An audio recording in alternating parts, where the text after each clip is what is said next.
Aga nii, tere tulemast kõigile täna siia hommikusse, on 2. veebruar aastal 2024 ja teemaks on AKIS pikaajaline arengukava. Mina olen Hanna Tammsalu Maaelu Teadmuskeskusest võrgustiku osakonnast. Tegelen väga palju selle märksõnaga AKIS ja see märksõna AKIS tähistab põllu- ja maamajanduse teadmussiirde innovatsioonisüsteemi ehk siis süsteemi, mitte organisatsiooni või tegevusüksust, vaid põhimõtet. Ja see, miks METKi poole pealt me siin räägime, on see, et eelmise aasta poole pealt sai Maaelu Teadmuskeskus ülesande AKIS kui süsteemi siis toetamisega tegeleda. Ja kui me kõik senised dokumendid, mis seda suunavad, valdavalt räägivad sellisest võrgustiku ja võrgustumise laadsest tegevusest, siis puudu jäi see valdkonna pool ja ka pikaajaline lähenemine, sest et ühest rahastamisperioodist on vähe siin selle süsteemi puhul rääkida. Just, aga rohkem ma enda poolt üldse ei räägigi ja annan, Martin, sulle üle selle võimaluse tutvustada, kui kaugel ja mismoodi me oleme selle pikaajalise arengukava kirjutamise ja mõtlemisega käimas. Palun. Aitäh. Üks hetk. Just. Ja super. Nii, AKIS arengukavades ehk siis see pikk plaan, mida me näeme, et AKISel oleks vaja. Me alustasime selle koostamisega möödunud aasta suvel, alates juulist, ja oleme nüüdseks jõudnud selle protsessi poole peale, ehk siis me proovime jaanipäevaks või ütleme juuni lõpuks selle arengukava tervikteksti valmis saada ja jõuda nii kaugele, et see on siis ka kokku lepitud teiega ja teiste huviliste ja osapooltega. Ja senimaani.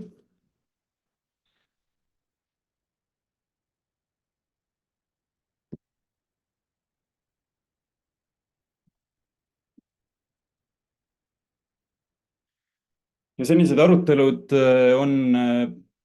on toimunud selle üle, et milline see arengukava üldine lähenemine võiks olla AKIS-e nõukoguga, siis Regionaal- ja Põllumajandusministeeriumi ja METKiga.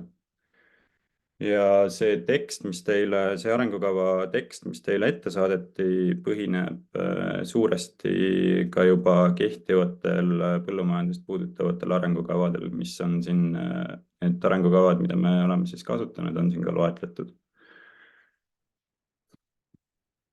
Ja arengukava see põhituuma moodustab 3 osast. Et arengukavas on praeguseks sõnastatud AKIS-e strateegiline eesmärk, 3 prioriteetset tegevussuunda, millega tegelemist AKIS-elt eelkõige oodatakse, ning kirjeldatud on ära ka AKIS-e omadused, mis aitavad nende tegevussuundade vajadusi katta, ning ühtlasi ka moodused nende omaduste tugevdamiseks. Tegevussuundadest ja omadustest me jõuame veel edaspidi pikemalt siin ettekandes rääkida, aga strateegiline eesmärk on siis praeguseks sõnastatud nõnda, et AKIS-e eesmärgiks on kaasa aidata toidu tootmisega kaasneva keskkonnakoormuse langetamisele, parendades seejuures ettevõtjate majanduslikku ja sotsiaalset toimetulekut. Ehk siis me selle sõnastusega asetame AKIS-e sinna ühiskondlike ootuste ja ettevõtjate majanduslike sotsiaalsete huvide vahele ja loodame, et AKIS on suuteline seal leidma tasakaalu nõnda, et need ühiskondlikud ootused seoses sellega, milline võiks olla toidutootmise keskkonnajalajälg, saavad täidetud, samas ei ole kahjustatud sellest ettevõtjate majanduslikud sotsiaalsed huvid, vaid pigem siis ka ettevõtjate olukord nende eesmärkide täitmisega peaks paranema.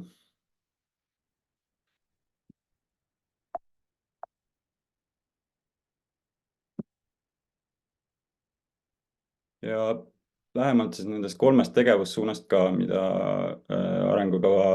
arengukavas on pikemalt lahatud.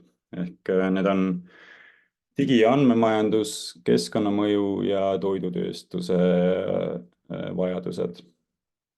Alustades digi- ja andmemajandusest, siis siin on AKIS-e ülesandeks toimetada aktiivselt nii primaartootmise ehk põllumajandustootmise tasandil kui ka väärtusahela tasandil. Et mis puudutab põllumajandust, siis siin on ootus AKIS-ele, et AKIS-e pooled suudavad pakkuda nõu ettevõtjatele täppispõllumajanduse tehnoloogiate seadistamiseks ja kasutamiseks nii looma- kui taimekasvatuses.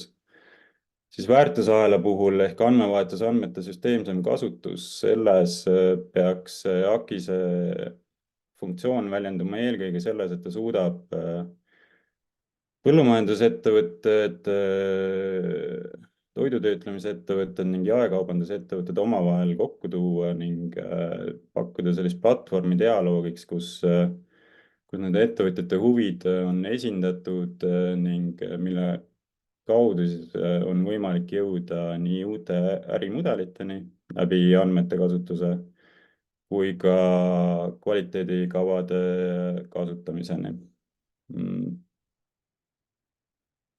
Ning ühtlasi selle dialoogi juures siis AKIS peab olema suuteline või olema see pool, kes pakub teadmisi ka sellest, et mis andmeid juba kogutakse väärtusahelas ning kuidas neid andmeid võiks nii tehnoloogiliselt kui ka organisatsiooniliselt paremini kasutada nendes uutes ärimudelites, mis ettevõtjate koostöös tekkimas on parasjagu.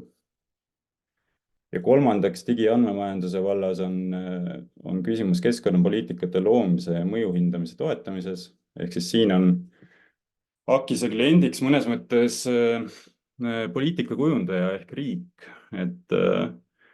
Ja AKIS peab suutma riigile andma senisest täpsema ülevaate põllumajandussisendite kasutamisest ja nähakse, et selle vajaduses või sellesse vajadusse peaks AKIS just panustama eelkõige läbi selle, et ta pakub tehnoloogilisi lahendusi ning pakub ühtlasi ka tuge nende tehnoloogiliste lahenduste arendamisele, mis aitavad põllumajandussisendite kasutamist paremini registreerida ettevõtetes. Ehk siis väetiskalkulaatorid, taime toitained bilansi kalkulaatorid, muldade kasutussobivust hindavad teenused. Kõik need peaksid kuuluma siin AKIS-e ampluaasse, mis omakorda siis aitab ettevõtjatel paremini majandada, kuid ka sekundaarse sellise mõjuna aitab ühtlasi riigil saada parem ülevaade sellest, et kuidas põllumajandussisendeid kasutatakse, milline on nende potentsiaalne keskkonna jalajälg. Ja teine ülesanne siin keskkonnapoliitikate loomise juures on siis see, et AKIS peab ühtlasi toetama riiki ka avalike sekkumiste mõju hindamise juures ehk viitama olulistele mõõdikutele ja vastavatele andmeallikatele, mida keskkonnapoliitikate mõju hindamise juures saaks kasutada.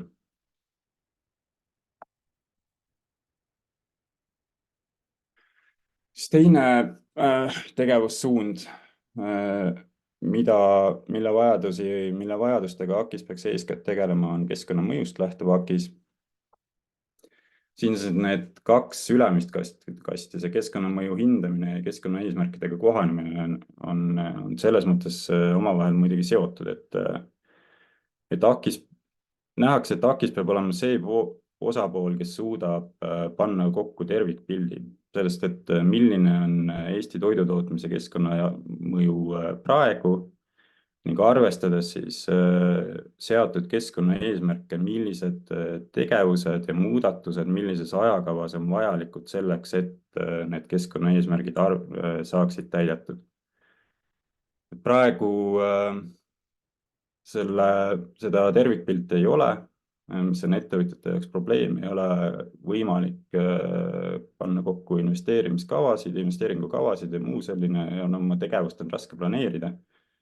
Ja siin on AKIS on selge funktsioon, et selles pildis paremat või suuremat selgust luua. Keskkonnasõbralikkuse kasvu juures siis on ootus AKIS-ele rea keskkonnamõju vähendavate teadmiste hankimiseks valdkondades nagu kasvuhoonegaasi ja ammoniaagi heitkogused vähendavad tehnoloogiad, elurikkust kaitsvad võtted, uued söödakultuurid ja sordid, kõrval- ja kaasnevate saaduste väärindamine, muldade seisundit parendavad praktikad ja süsinikupõllundus ja siin on neid valdkondi veel, mida on selles arengukava praeguses versioonis ka loetletud.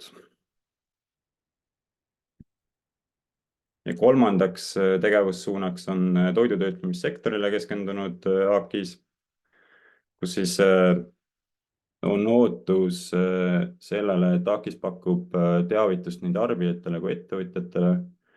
Tarbijate puhul siis on oluline rääkida tervislikust ja keskkonnasõbralikust toitumisest. Ettevõtjate huvi seisneb eeskätt selles, et neil oleks AKIS-e abil selge ülevaade sellest, kuidas regulatsioonid nende tegevust mõjutavad ning ja sealhulgas siis on ootus ka AKIS-e poolt korraldatud koolitustele.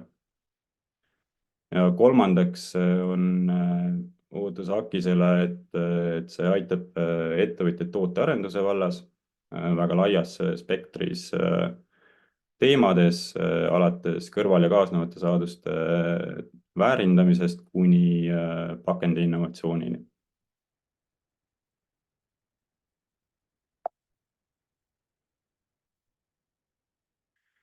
Ja siis kolmas selline osa sellest arengukava selgroost ehk need AKIS-e omadused, mis peaksid aitama strateegilist eesmärki täita ning nende tegevussuundade vajadusi katta.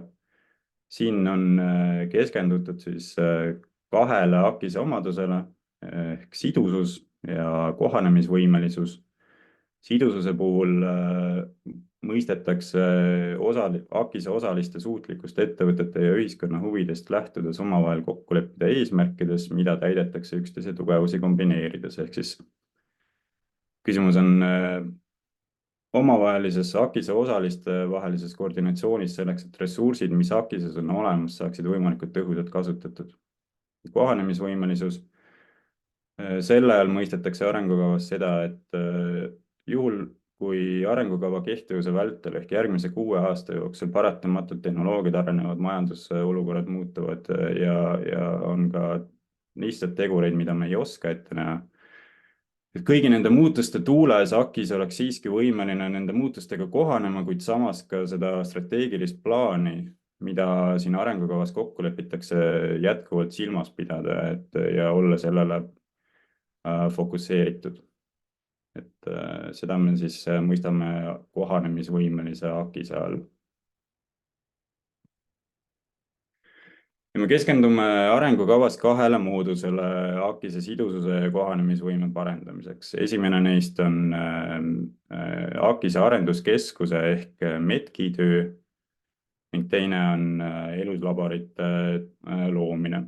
Alustades METKist siis, või AKIS-e arenduskeskusest, siis on sellele eelkõige ÜPP strateegia kavas pandud palju ülesandeid, mis panustavad AKIS-e sidususse ja AKIS-e kohanemisvõimesse, mida siis siin arengukavas ka kontsentreeritult välja tuuakse ning eeldame, et siis koostöös METKiga nende tõhusust nii sidususe kui kohanemisvõime perspektiivist on võimalik arengukava kehtivuse vältel ka hinnata.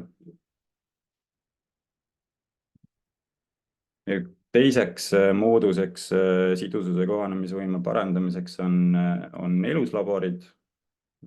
Plaanis on luua igale tegevussuunale oma eluslabor ehk digiandmemajanduse eluslabor, keskkonnamõju eluslabor ja toidutöötlemissektori eluslabor. Ja eluslabori all mõistetakse arengukavas sellist koostööplatvormi, mis suudab omavahel kokku tuua nii need ettevõtjad, kellel on probleem, kui ka erineva taustaga teadlased ja teadmussiirde süsteemi osalised, kes suudavad sellele probleemile potentsiaalset lahendust pakkuda. Ja see dialoog peaks siis olema kestma nii probleemi kirjeldamisest kuni lahenduste katsetamiseni välja. Ja seal vahel on siis see meetodite disain ja lahenduste väljatöötamine, mis kõik peaks toimuma käsikäes nii, või ütleme koostöös selle ettevõtja või ettevõtja esindaja ning teadlaste vahel.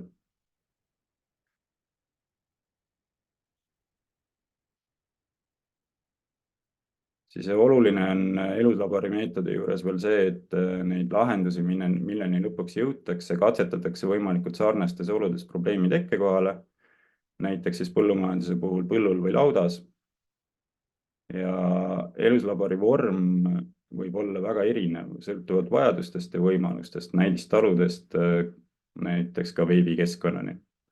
Kuid jah, kõige olulisem, et tekiks keskkond, mis toob erinevad osapooled kokku üheskoos praktiliste lahenduste leidmiseks, ehk siis läbi selle see eluslabor panustab ka AKIS-e sidususse.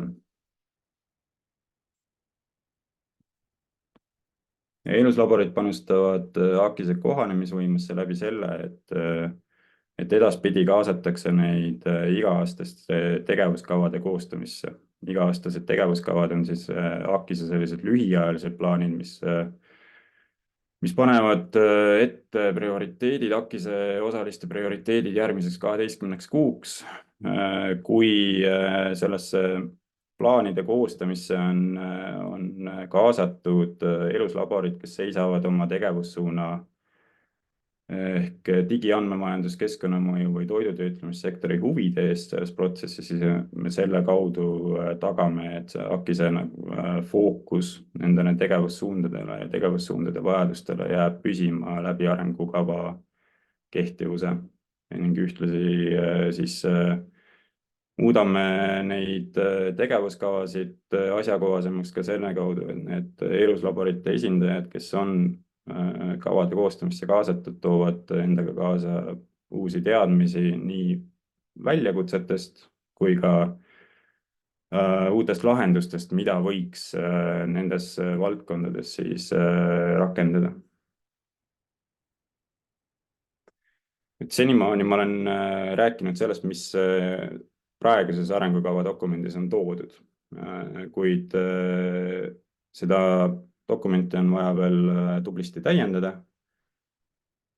Praegu on puudu eluslaborite juurutamise kava, ehk me peame kirjeldama ära protsessi, mis tagab, et need tegevussuundade vajadused on eluslaborite töös esindatud, rääkima sellest, et kes on võtmepartnerid ning siis tõenäoliselt etapiti peab ära ka kirjeldama selle, et kuidas see eluslaborite juurutamine päris maailmas praktiliselt hakkab välja nägema.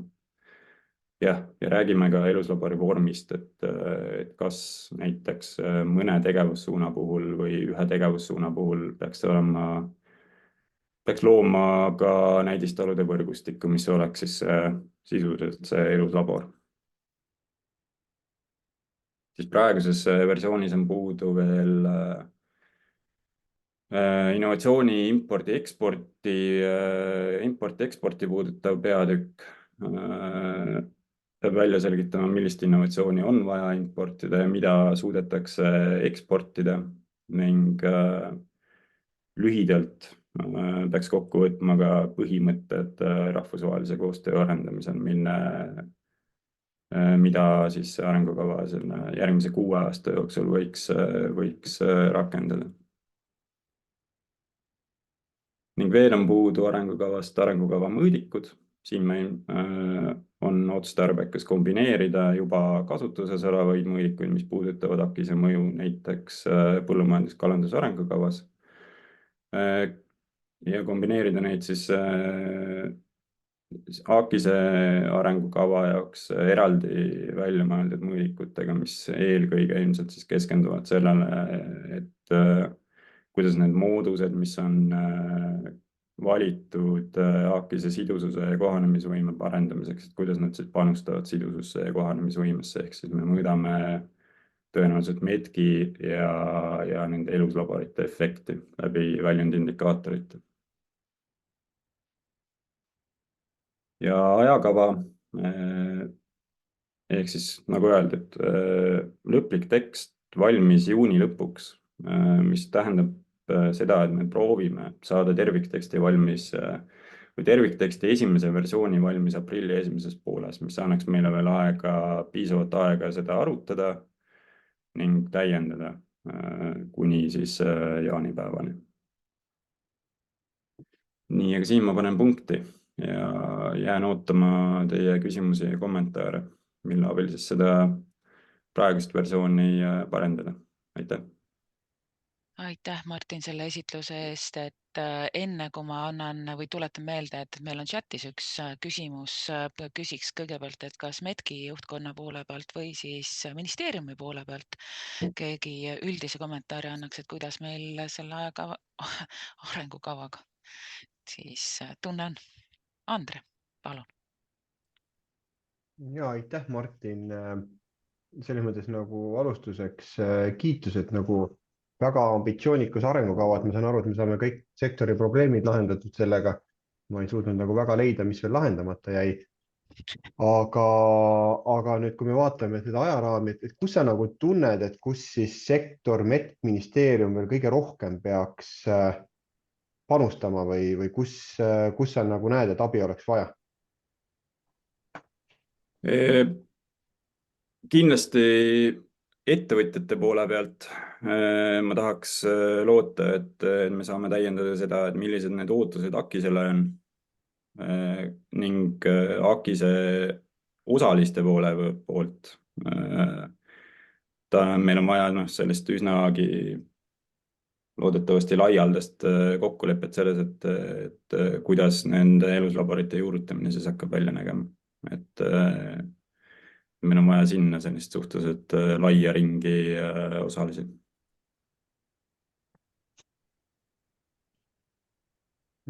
Selge, tänud. Aga ettevõtjatul, selles mõttes, et kas sul on mõni nagu konkreetne sektor ettevõtjatest?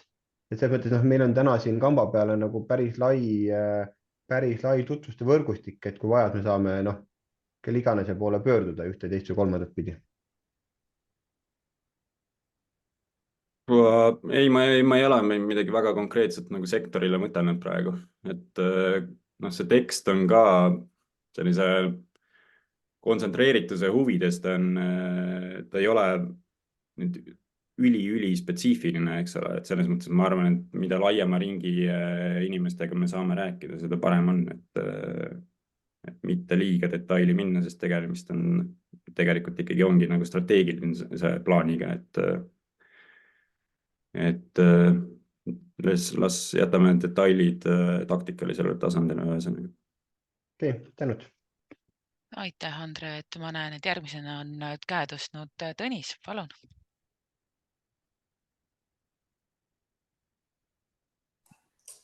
Ja tervist, aitäh, Martin, et tõesti on huvitav vaadata ja siin on päris palju nagu huvitavaid ning ka uusi ideid tegelikult, et mis minu jaoks paneb mõtlema, et kuidas siis seda ka selle Akise METki poolseid tegevusi nagu rohkem sünki saada sellega, mis praegu toimub ja mis on nagu pikemaajalises plaanis. Võib-olla ma esmalt ikkagi küsiks üle, et see strateegilise eesmärgi kohta, et me oleme siin korduvalt ka varem arutanud seda ja täna on ikkagi nagu ministeeriumi poole pealt tulnud selgelt ka nagu ootus, et esimeseks prioriteediks võiks kõrgem lisandväärtus jääda. Ja täna ma ikka vaatan, et see eesmärk on teha, et keskkonnakoormus on selline nagu peamine, millele me tahame keskenduda ja siis kui õnnestub, et siis hoiame seda majandust ka elus. Et ma tahaks nagu kuidagi nagu aru saada, et kuidas me iga kord sellesse samasse varianti nagu tagasi läheme. Et see ootus, mis tegelikult innovatsioonisüsteem peaks tagama, on see, et ettevõtetel on väga hea käekäik, on ju. Ja see, mis keskkonnakoormus või ka keskkonnapiirangud täna tulevad peale, sellega peab loomulikult tegelema, aga see majanduse hea käekäik võiks minu arust nagu esmane prioriteet olla. Et see on esimene küsimus ja mul on siin kaks võib-olla nagu jätkuküsimuste ports ka, et ma võin kohe ära öelda, et kas see arengukava on planeeritud, hakkab kuidagi ka nii-öelda Medki poolset teenuste portfelli kirjeldama, et mis on siis mingisugused põhiteenused, et mulle tundub, et see eluslaborite pool nagu natuke nagu on sinnapoole, aga teistest teenustest väga nagu juttu ei olnud, et kas see pikaajaline arengukava, mis on tegelikult ainult 6 aastat, et paneb ka paika, et mis on need põhiteenused, mis siis läbi Medki tuleks. Ja võib-olla äkki küsin ka kohe ära, et kui ma täna vaatan seda nii-öelda iga-aastast tegevuskava, et siis praegu on need väga eraldi maailmates, kas see on selgelt nii taotluslik või millal me siis need 2 poolt nagu ka omavahel sünki jääme?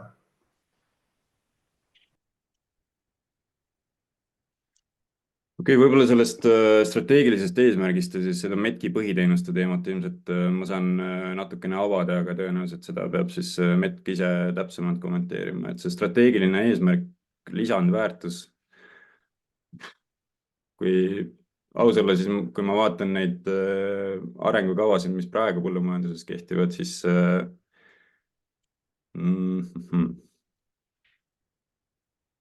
see lisandväärtus tundub nagu suhteliselt eilne päev ausalt öeldes, et see strateegiline sõnastus või eesmärgi sõnastus, mis meil praegu on, iseenesest viitab niikuinii sellele, et majanduslik ja sotsiaalne toimetulek ettevõtjatel peab paranema, aga see, et me kuidagi selle keskkonna nagu sekundaarseks jätame, tundub praegu nagu see on nagu mingisuguses oma maailma, see oleks nagu omas maailmas elamine, mulle tundub, et see ei ole nagu selle realiteediga võib-olla kooskõlas, mida nagu ettevõtjad igapäevaselt praegu kogevad, aga eks ma eeldan, et meil on siin näiteks ka põllumajandusettevõtjaid seltskonnas olemas, et eks nad saavad siis ise avada seda. Ehk mina nagu praegu seda lisandväärtuse asja praegu küll nagu ei tahaks lisada siia, et see tundub selline natukene nagu kangutatud. Aga noh, mina ei ole nagu lõplik otsustaja lõpuks. Aga nüüd nende Medki põhiteenustest, et me ei ava siin Medki põhiteenuseid rohkem kui see, mis puudutab otseselt AKIS-e sidusust ja kohanemisvõimet, et kuna Medk on ainult osa sellest AKIS-est kui sellisest, et Medki arengukava on veel eraldi dokument, mis on parasjagu koostamisel. Aitäh, Martin. Kas Pille, sa kommenteerid, sul on käsi ka? Ja ma võib-olla seda viimast poolt kommenteerin täpselt nii ongi, et tegelikult kui me seda strateegiat koostama hakkasime, et siis oli ka küsimus, et kas see nii-öelda kirjeldab rohkem detailides nii-öelda Medki ülesandeid koordineerijana ja selgelt oli meie arusaam, et tegelikult kõik osapooled peavad saama nii-öelda mitte nüüd päris võrdse rolli, aga et see ei tohiks olla nagu ühele organisatsioonile keskendunud. See, kuidas me nüüd sellele strateegiale sellist tegevuskava kui sellist kokku paneme ja nii-öelda see küsimus, Tõnise teine või kolmas küsimus, et kuidas see selle nii-öelda igapäevase või iga-aastase tegevuskavaga kokku tuleb, et see võib-olla kindlasti on see koht, kus siis see Medki roll ka nende teenuste, AKIS-e teenuste arendamisel ja nii edasi saaks nagu detailsemalt lahti kirjutatud. Aga ka selles osas, et kuidas see üleminek nüüd toimub, et me just 2024 aasta tegevuskava ju oleme ära esitanud, mis võib-olla ütleme nii, et ta ei ole lähtunud otseselt selle strateegia sellisest ülesehitusest, kuna see paralleelselt on käimas, aga ta kindlasti võtab neid aspekte arvesse, et ega ju tühja koha pealt meil see strateegia ka praegu ju tekkinud ei ole, et püüame seda arvestada, aga tõesti ta ei ole nagu üles ehitatud, võib-olla nii-öelda läbi räägitud selle pinnaga. Aga see plaan meil ka oli, et kui me suveks saaksime selle nii-öelda kokkuleppe, siis see nii-öelda 2025 ettevalmistus saakski juba selle baasilt toimuma seal. Et see võib-olla oli selline tähelepanek, et mul endal oli ka üks küsimus, aga ma ei tea, et võib-olla seda eelmist küsimust, Tõnise küsimusi tahab keegi teine veel ka kommenteerida. Et Markol on ka käsi püsti, et ma ei tea, kas sa tahaksid seda poolt kommenteerida või on uued küsimused? Nii, aga palun, Marko.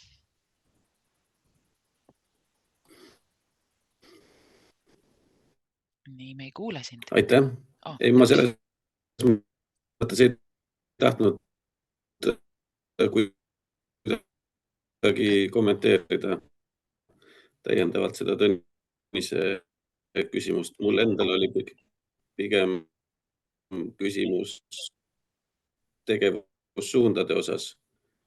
Et see tegevussuundade loogika, et kui ülejäänud tegevussuunad valdavalt on sellised horisontaalsed väärtusahelate ülesed, siis üks eraldi suund on toidutööstused, et mis välja sai toodud. Ja teine küsimus oli ka, et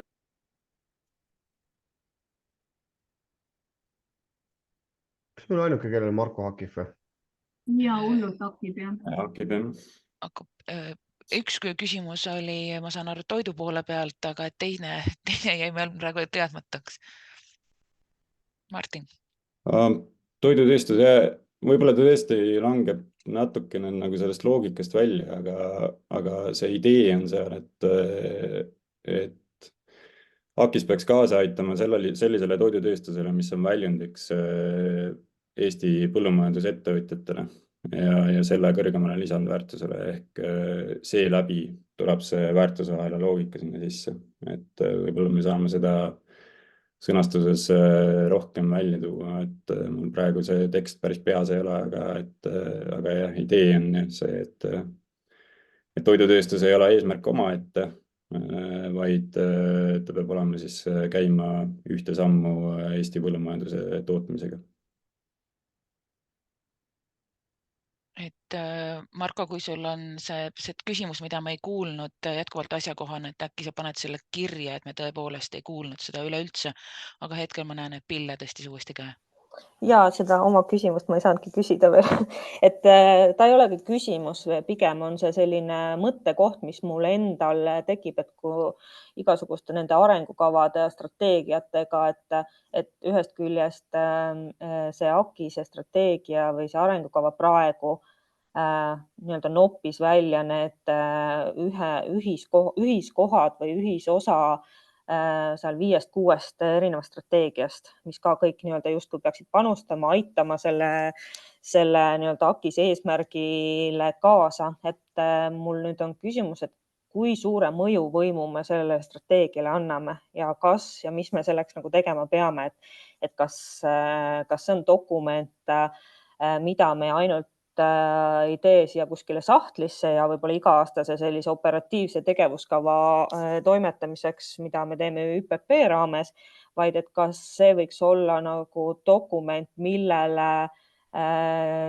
siis erinevad AKIS osapooled saavad viidata ka oma toimetamistes, ka võib-olla põllumajandussektorist nii-öelda väljapoole teiste sektoritega, ma ei tea, siis toimetamisel teiste strateegiate, kes nii-öelda selle ühisosa leidmisel ja nii edasi, et kas me suudame sellele dokumendile anda ja kas me tahaksime anda sellele ka sellist rohkemat, siis ma ei tea öelda, poliitilist nagu jõudu, et me läheme ühest küljest riigieelarve läbirääkimistele laua taha Kliimaministeeriumi, Majandus- ja Kommunikatsiooniministeeriumi ja nii edasi. Ja me saame seal ka öelda, et kuulge, need on meie ühised eesmärgid, see on teie sektorid, teie valdkondi puudutavad eesmärgid ja nii-öelda, et sinna võib-olla lisatuge juurde saama lisaks sellele, et meil on olemas siis ÜPP enda nii-öelda rahalised vahendid tegevuste elluviimisel ja planeerimisel. Et võib-olla see on selline mõttekoht, et muidu ta jääb jälle selline, et on üks dokument, aga kuidas me seda nagu kasutame. Et mul endal nagu oleks seda ambitsiooni seda teha suurema hulga inimestega, et ta oleks suuremale hulgale inimestele oluline instrument või oluline referentskoht erinevates olukordadesse. Aitäh, Pille, nii armas oli näha, et selle ajal, kui sa rääkisid, siis Aret rõõmsalt noogutas kaasa, et nõustus sinu mõtetega. Ma näen, chatis on Marko saanud oma selle teise küsimuse ka kirja panna, et enne Sirje, kui ma sulle sõna annan, siis Marko küsimus oli mõõdikute kohta, et kas on mõningaid mõõdikuid, kuidas mõõta AKIS-e tulemuslikkust, et me METKis ise siinpool oleme mõtelnud sihtrühmade vajaduste või rahulolu parameetri peale, aga et kaugel ma selle jõudnud ei ole, aga mis sina, Martin, arvad? Ma arvan, et seda peabki ministeeriumiga võib-olla arutama eeskätt, kes on PõKa koostamise käigus käis selle tee läbi, et mis järeldustele seal jõuti, et seda peaks uurima. Ma ei ole veel väga detailselt seda ette võtnud. Mõõdikute osa ei ole võtnud ette. Nii, aga annan Sirjele ja pärast Sirjet ma loeksin ette neid chatis olevad kirjalikke küsimusi, et saaks need ka vastused ära käia. Aga Sirje. Ja aitäh ja tere.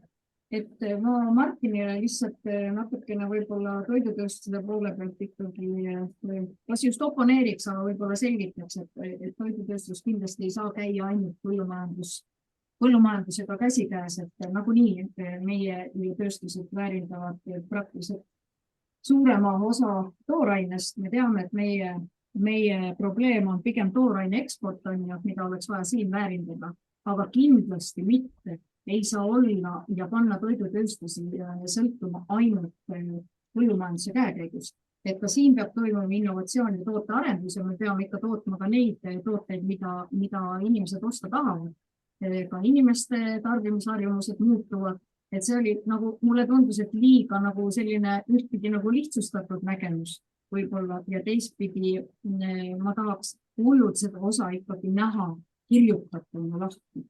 Et see on väga oluline. Toidutööstus on väga oluline valdkond ja põllumajandus ei saaks eksisteerida ju ilma kohaliku toidutööstuseta. No saaks, aga see ei oleks mõistlik. Meil on ikkagi eesmärk need 2 sektorit ühendada, aga mitte nii, võib-olla mitte nii konkreetsel viisil, nagu Martin sa ennast väljendas. Nii, Martin, tahad kommenteerida? Jah, mulle tundub ka, et Sirje vist ei oponeerinud mulle. Ma arvan, et me oleme üsna ühel lehel selles vallas, et eriti mis puudutab Sirje seda jutu lõppu, et põllumajandus ei saaks ilma toidutööstuseta eksisteerida, et see on ühtlasi ka põhjenduseks sellele, et miks seda toidutööstust, vähemalt minu jaoks põhjenduseks, et miks seda toidutööstust eraldi selles arengukavas tuleb käsitleda. No me oleme ikka täiesti ühtpidi nagu väga suur sektor, võrreldav arvudega absoluutselt põllumajandusega ja me ei tohiks jätta seda sektorit kusagilt välja, sest ega mujal teda ka ei oleks. Kui me teda siia ei pane, sest kõik teatavasti, kõik strateegiadokumendid, erinevad arengukavad on teatud mõttes omavahel seotud ja siit me anname ka sõnumi võib-olla nagu teistele ministeeriumitele välja. Me teame küll, kes meid siin juhtima hakkab lähematel aastatel.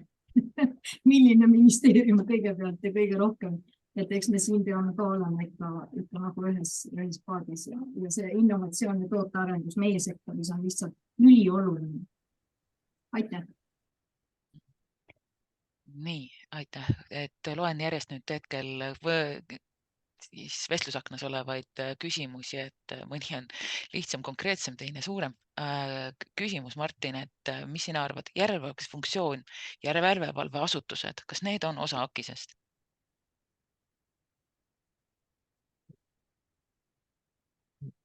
Jah, definitsiooni järgi on AKIS-e osaliselt ka näiteks tarbijad. Et küsimus on selles, et mis me sellest vastusest järeldame selle arengukava koostamise kontekstis, et mis selle küsimuse taust on, et kas järelevalveasutused näevad endal selles arengukavas mingisugust kohta, kus nad tahavad panustada, et kui nii, siis peaks seda teemat rohkem avama ja sellest rääkima. Järgmine küsimus on seotud AKIS osaliste vajaduste kaardistamisega. See iseenesest ei ole nüüd strateegilise tasandi küsimus üldse, et see on see operatiivne tasand, et lisaks selle strateegilisele arengukavale on meil plaanis jõuda juunis ka rakenduskava juurde välja ja need traditsioonilised tagasiside kogumise meetodid kindlasti pädevad. On ju, Martin? Ja kindlasti, jah.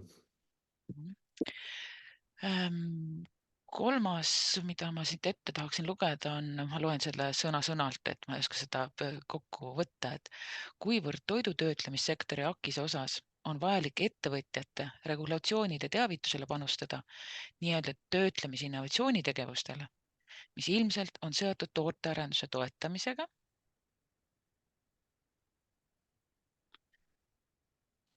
Ehk siis mõte, et jätkuvalt, et toidu poole peal on meil neid väljakutseid siis erinevaid, et ühed on nõuded, teine on innovatsioon, et kui kaugel me siis AKIS-e raames toiduga lähme? See on küsimus AKIS-e osalistele, et kui see tegevussuundade peatükk praegu on sisuliselt agregeeritud juba kehtivate arengukavade põhjal, et või agregatsioon kehtivatest arengukavadest, ehk siis on näha tegelikult, et poliitiline suunis selleks, et ka tööstusettevõtteid tootearenduses aidata ja toetada on igati olemas, et strateegilisel tasandil ühesõnaga see vajadus on kirjeldatud ja sellega peaks tegelema. Et see minu jaoks mingil määral ütleb ka seda, et me jõuame kaugemale või seostume Regionaal-Põllumajandusministeeriumi haldusalast ka väga palju kaugemale.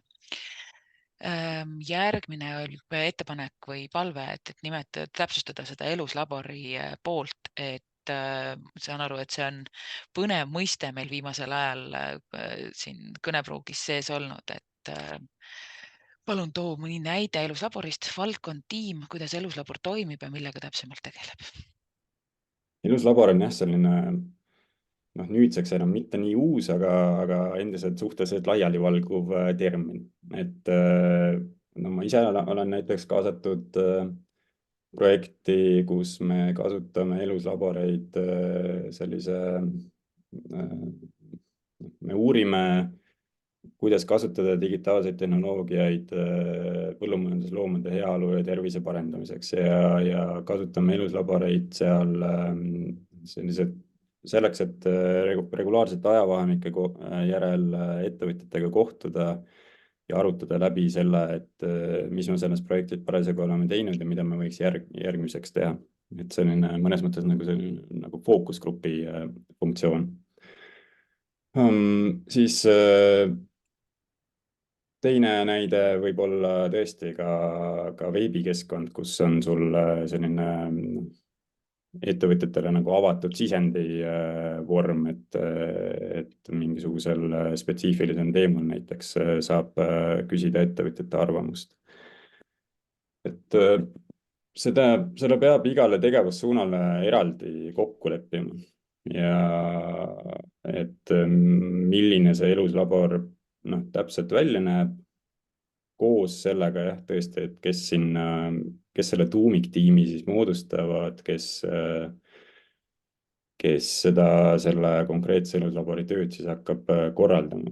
Et praeguses versioonis me oleme viidanud ka sellele, et seda eluslaborite töö nagu eestvedajaks võiks saada METKi innovatsiooniteenistus, aga lisaks sellele, kuna see on ikkagi AKISE, mitte METKi arengukava, oleks vaja, et nendesse eluslaboritesse kindlasti on kaasatud ka teised teadus-arendusasutused Eestist, et vastavalt siis teemale. Jah, absoluutselt nõus, et eluslaborisse ei saa ainult METK kuuluda. Jah, just. Koos siis valiku või ütleme erinevate huvidega ettevõtjatega. Et me järgmise poole aasta jooksul uurime, kuidas METKi ekvivalendid teistes riikides on neid eluslaboreid rakendanud, et plaanime märtsi lõpuks visiiti Flaami uurimusinstituuti, kes kasutab väga laialdaselt ja erinevates valdkondades neid eluslaboreid, et eks me peame praktikatest õppima, et kuidas see juurutamine võiks välja näha. Aitäh. Järgmine küsimus on AKIS nõukogu liikmete kohta, et nõukogu liikmete institutsionaalne koosseis sai teil selles taustapaberis on kirjas, aga et nende nimede lugemise asemel annan ma hoopis sõna, Andres, sulle kui AKIS nõukogu liikmele. Sinu chatis on 3 küsimust ja äkki oled sa nõus need ka suuliselt ise küsima ja välja tooma? Ja aitäh, ikka olen.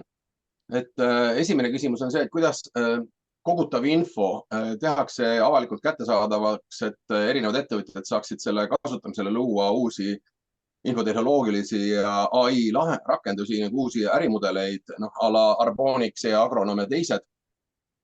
Võtame sammhaavalt, et kõigepealt esimene küsimus ja siis järgmise.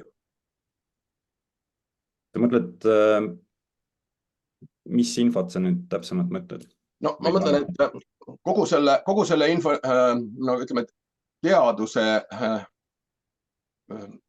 teadmussiirde juures tekib info ja ettevõtetel tekib info, teadusasutustel tekib info, avalikul sektoril tekib info, kuidas seda kavatsetakse ette valmistada niimoodi, et selle tulemust oleks võimalik kommertsialiseerida. Seda äkki keegi Metki poolt oskab paremini kommenteerida või Maaülikooli poolelt ka, kui meil on siin Maaülikooli poolelt inimesi. Äkki see enda põhimõte on see, et kogu see info, mis kusagil liigub, võiks olla kättesaadav ja mitte ainult siis elektroonilise kanali kaudu, milleks me seda teabesalve sõna oleme kasutanud, aga tõesti täpsemalt äkki Andre või Pille? No võib-olla ma laiendan, et lihtsalt, et kui näiteks, no see on järgmine küsimus, võib-olla see aitab nagu, ma mõtlen seda, et kui infotehnoloogiliste rakenduse osas, et kas on plaan teha koostööd teiste ministeeriumidega, näiteks ma MKM-i juures olen ettevõtja infovärava töörühmas, seda on mitu aastat rakendatud ja kui me mõtleme toidutööstuse ettevõtetele, kes sealt leiavad oma abi, siis kuidas siit nagu juurde tekkiv informatsioon liidestatakse ettevõtja infovärava, aga et ettevõtja ei peaks mingisuguses järgmises ministeeriumi andmekogusse eraldi minema, vaid saaks ühest kohast kätte. No ja lisaks tuleb siin see ka veel selle teise osa küsimuse laiendus, et lähiaastatel peavad kõik ettevõtjad alates kõigepealt suurematest, aga mööda tarneahelat see mõju laieneb ka väiksematele, keskmise suurusega, väikse keskmise suurusega ettevõtjatele, et nad peavad looma oma jutumärkides roheraamatu pidamise. Ehk siis kestlikkuse infokogud, nad peavad koguma oma infot, andma mööda tarneahelat suurematele, kuidas nad siis oma toodet tarnivad. Ja nüüd on küsimus selles, et kui see informatsioon koguneb ettevõtjate poolelt, siis kas ja kuidas seda seotakse riigi enda vastavate andmekogudega, näiteks Kliimaministeerium hakkab kindlasti ju seda korjama. Nüüd meil on erinevatel ministeeriumidel on siis meil on Põllumajandusministeeriumi andmekogu, meil on MKM-i mingid rakendused, meil on Kliimaministeeriumi mingid rakendused. Ma ei räägi teistest, ma ei räägi sellest, et isegi Sotsiaalministeerium oma terviseandmeid ja siis ütleme siis toiduandmeid lõpuks ühel hetkel AI on võimeline analüüsima ja kokku panema, et kust kasutatavast toidust tarbivad inimesed on tervemad, aga sinna me ei lähe praegu. Siin on konkreetsed näited juba kõige esimeste vajadustega olemas, et kas ja kuidas seda plaanitakse liita, kui selle peale ei ole veel mõeldud ja praegu ei oska vastata, siis mu ettepanek on lihtsalt, et mõelda see korralikult läbi, kaasata selle valdkonna spetsialistid ja mõelda. Ma ei tea, kas teise küsimusele ja esimesele keegi tahtis vastata, aga siis ma ütlen selle kolmanda ka ära, et kui tekkis küsimus, et millist innovatsiooni importida, siis minu kogemuse põhjal koostööst ülikoolidega on see, et ikkagi teaduslahenduste kommertsialiseerimine. Ma olen ise ettevõtjatega erinevate ülikoolidega koostööd teinud, mõned näited ja tegelikult on näha, et see kommertsialiseerimise vaev on tegelikult kõige suurem, et maailma tippülikoolide juures on teadusasutused, mis suurepäraselt kommertsialiseerivad erinevaid teaduslahendusi ja me peaksime siis vaatama, kust me selle saame. Aitäh. Aitäh. Pille. Ja ma võib-olla tegelikult väga asjalikud küsimused kõik ja kindlasti me kõikidega põhjalikult ja detailselt ei olegi jõudnud läbi mõelda ja neid võimalusi kas või selle sama ettevõtete jaoks olulised teised kohustused, kuhu nad andmeid annavad või kasutama peavad, et nende võimaluste ärakasutamist me ei olegi jõudnud vaadata, aga mis me oleme plaaninud ja see mõttekoht kogu selle teabesalve teema osas, et see ei ole järjekordne koduleht lihtsalt, kus midagi arhiivis seisab, vaid et ka selle tehnilise keskkonna ettevalmistamine juba sellise aspektiga, et olemasolevad kohad, kus ettevõte käib andmeid kas andmas või küsimused saaks seotud ja seostatud. Ehk siis eelkõige hetkel on see sama teabesalve ja PRIA keskkonnad, mis siis andmed peaks, andmetele nii-öelda lisandväärtust juurde andma, kogu see maavärava kontseptsioon, et sellega sidumine ja sellega nii-öelda ühisosa leidmine, sealt kui palju jõuab siis nii-öelda AKIS andmetest veel selliseid täiendavaid teenuseid arendada, kas siis üheskoos PRIA-ga eraldiseisvana, kas need andmed võiksid olla kasutatavad ka teiste organisatsioonide poolt, kes siis aitaksid neid teenuseid sinna nii-öelda peale ehitada ja nii edasi. See on nii-öelda meil mõttes ja planeerimisel, nii et see pool on meil töös seal juba praegu. Aga kõik see, mis nüüd nii-öelda teiste valdkondade osas, siis seal, ma ei tea, Hanna võib-olla ise tahab ka kommenteerida seda protsessi, et kindlasti see on see, mida me silma peal hoiame kogu selle e-riigi lahenduste osas ka, et kuidas seda siduda nii-öelda siis läbi seal, ma ei tea, võib-olla ettevõtja portaali kaudu ja nii edasi, need andmed, mis siis põllumajanduse poole pealt tulevad, et see on see nii-öelda tulevikuvaade kindlasti, mida me peame ka nii-öelda vaatama. Aga kuidas see täpselt käima hakkab ja kes sealt nii-öelda keskse rolli võtab, et kas see on nagu METK või on see keegi teine või on see mingi grupp, et seda ei ole jõudnud arutada. Ma ei tea, Hanna, võib-olla sa tahad ise veel seda juurde kommenteerida seal ka seda poolt just. Ma usun, et see kõik on Martini kirjeldatud selles digi- ja andmemajanduse eluslaberi teemavaldkondade juures ja tõesti alustame olnud kodu lähemalt siin põllumajanduse poole pealt ja mõtted kaugemale liikumas.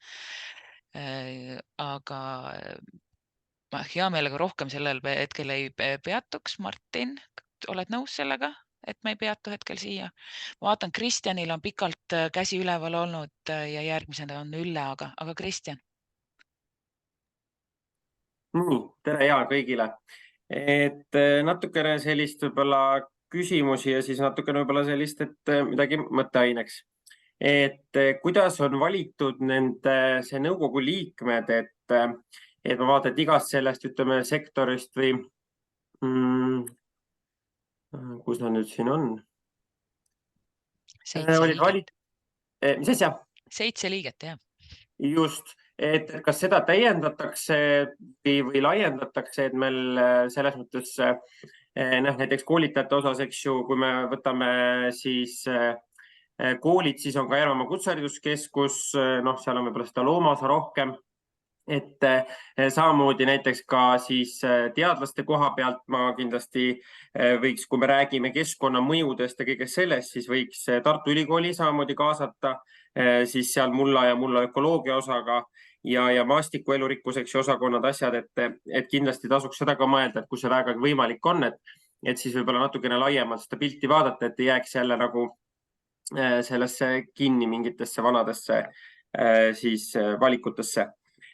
Siis teine osa on võib-olla selline, kui me ikkagi räägime teadmusest ja nüüd tuli ka see eluslaborite teema, et näiteks need samade koolide peale tagasi minna, põllumajanduskoolid, meil siis nii Olustvere kui siis Säreveres Järvamaa Kutsehariduskeskus, et on olemas õppemajandid, et kas näiteks ei tasuks või kas võiks tulevikus mõelda siia sellesse, et kaasata siis neid kui eluslaboreid, et seal on õpilased, eks ju, tulevased põllumehed, loomakasvatajad ja samamoodi see koolituste osa, et oleks kogu aeg see kompleks on peaaegu juba koos, eks ju, et tegelikult õppemajandid juba teevad ja nüüd natukene anda sellist teadmuse ja võib-olla teaduse poolt siduda neid ülikoolidega ja teha siis nendel põldudel või lautades siis neid katseid, et see siis teile natukene võib-olla selliseks, et siia sellesse kavasse siis juurde anda.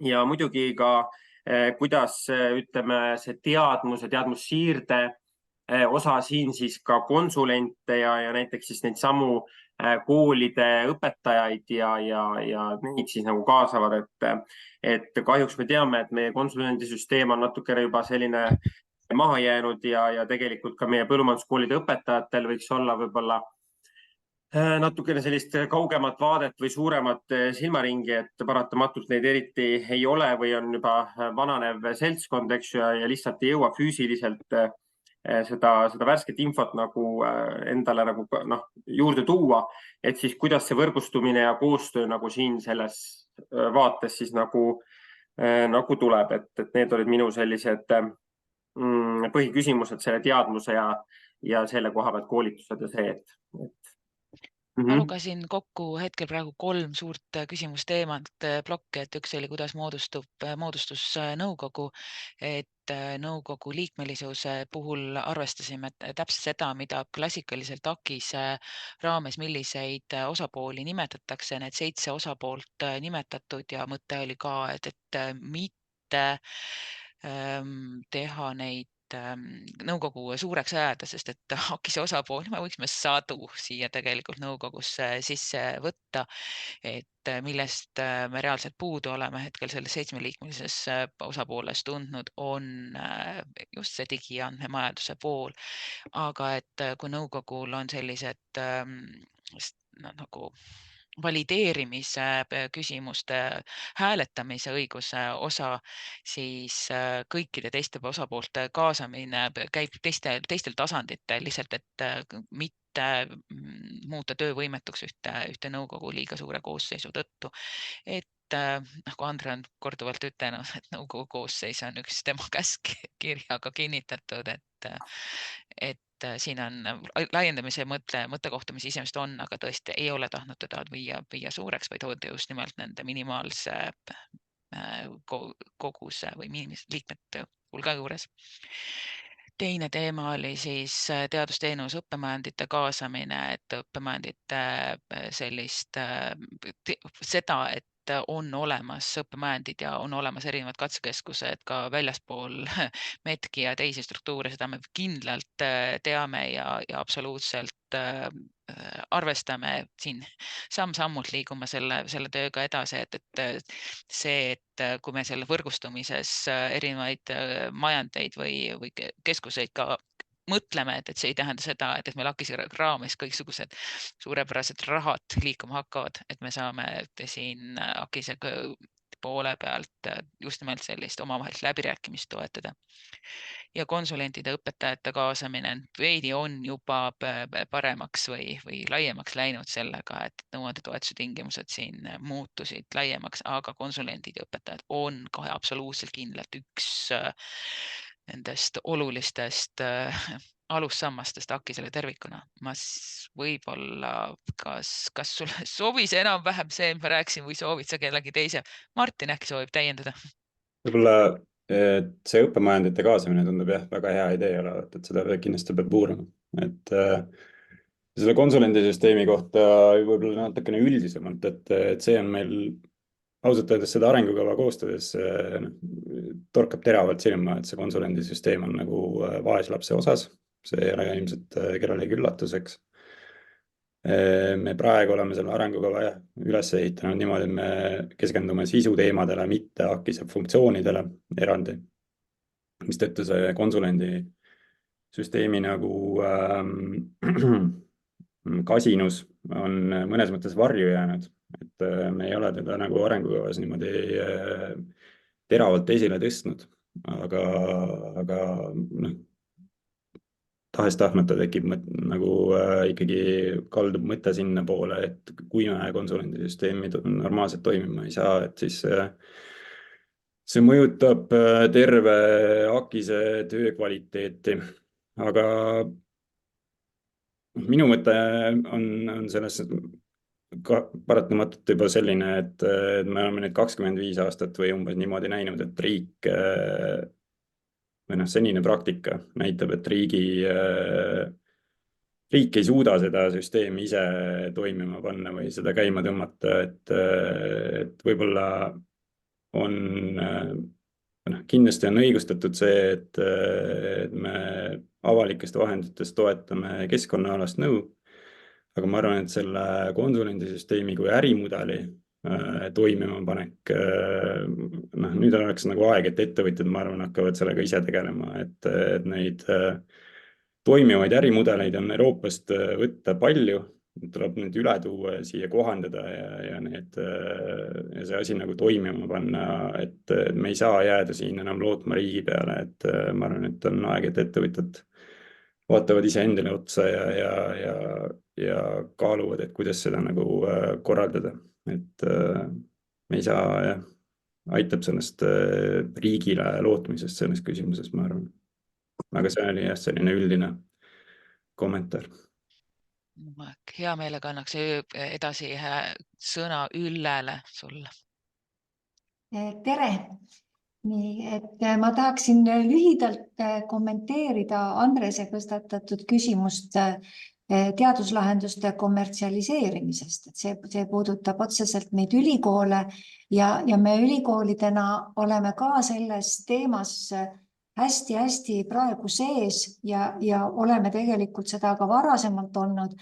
Aga siin nende lahenduste otsimine on selles mõttes ikkagi suhteliselt Eesti keskne, et kui me ka vaatame seda, et millised on need kommertsialiseerimise sellised mudelid teistes maades ja teistes ülikoolides, siis nad ikkagi sõltuvad väga palju sellest, et milline on see teaduse süsteem tervikuna ühes või teises riigis. Ja sealt niimoodi automaatselt üle võtta on neid väga raske, sest see peaks haakuma täielikult ka meie teaduse rahastamise ja korraldamise süsteemiga. Ja mis on nagu Eesti puuduseks olnud, on see, et teaduse kommertsialiseerimisega seotud kõikvõimalikud korraldused, toetused, kõikvõimalikud mudelid, need kogu aeg muutuvad, sest neid tegevusi on rahastatud struktuurivahenditest. Ja nii kui üks periood lõpeb, siis kukub üks süsteem kokku, uus periood algab, ehitatakse uus süsteem üles ja see kestab jälle täpselt ühe perioodi. Et midagi sellist stabiilsemat teha on nagu väga raske, seda enam, et ülikoolides on stabiilset teadusrahastust ainult 20%, ülejäänud 80% ongi meil niimoodi, et me peame kogu aeg projekte taotlema. Nii et siin tuleb koos riigiga ja koos ettevõtjatega mõelda, et mida me teha saame, kas me peame muutma natuke ja ilmselt peame muutma oma teadussüsteemi ja vaatama seda, et see, mis tuleb ülikoolist ja see, mida rahastab MKM, et nende kahe vahele jääksid ka toetusmeetmed ja võimalused seda süsteemi paremini üles ehitada.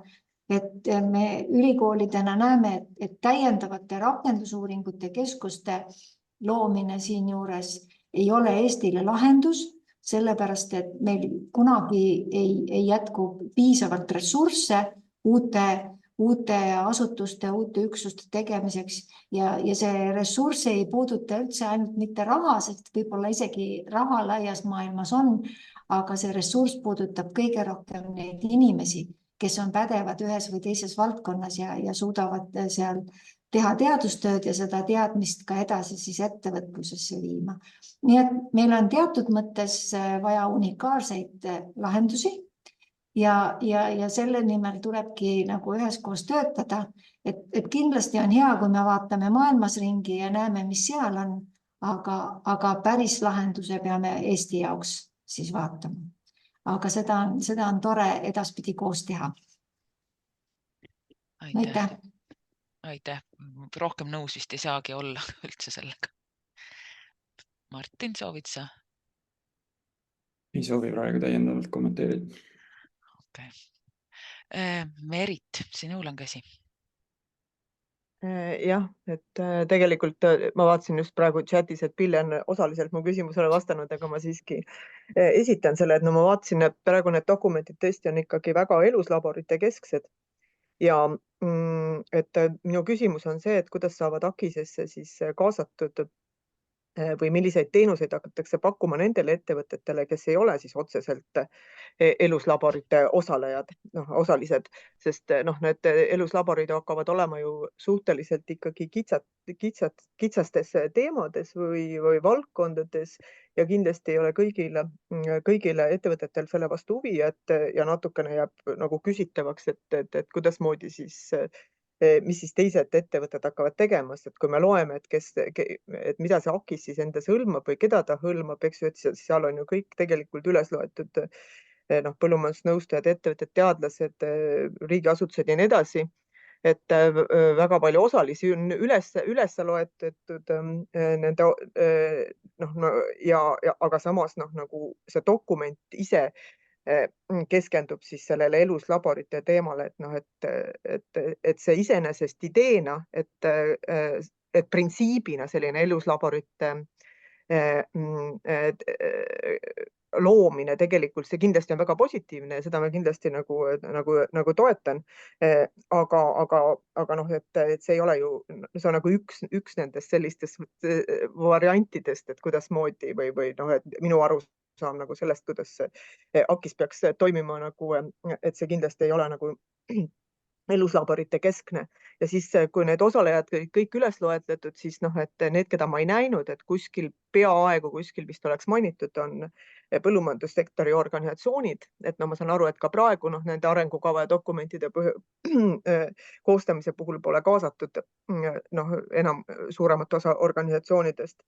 Aga noh, vähemasti osalistena nad noh, meie ettepanek oleks, et ikkagi võiksid olla, sest noh, kui me nagu mõtleme kogu selle AKIS-e printsiibi peale, me teame, kuidas teistes riikides seda üles ehitatakse, siis sektori organisatsioonidel on siin ikkagi päris oluline roll.